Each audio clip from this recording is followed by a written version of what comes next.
వేస్తాను. పండు మిరపకాయ తాలింపు ఫ్రెండ్స్. ఇందులో ఏమేమి వేసాం? తిరగమాత కప్పులు, జీలకర్ర, ఆవాలు వేసాము. ఇది కొంచెం ఫ్రై అవ్వాలి. 2 వెల్లిపాయలు అవి కూడా చిన్నవి అవి ఎండిపోయినాయి కదా.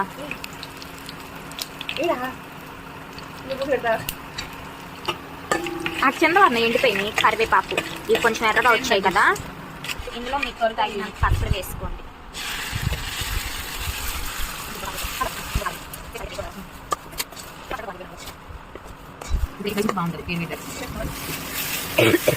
ఇక్కడ ఎంత కలర్ఫుల్గా ఉందో ఇది ఇలా వేగాలి. మధ్య మధ్యలో ఇలా కాలుకుంటూ ఉండండి, లేదంటే అడుగుంటుంది చేసినట్టు. పచ్చడి తాలింపు వేసుకుంది చూసారా. ఇలా పాలు వేసుకొని కలుపుకుంటూ ఉండండి అడుగంటుకోకుండా. ఇది ఇలా ఇలా తుక్క ఉడకాలి, అప్పుడు బాగా టేస్ట్ వస్తుంది.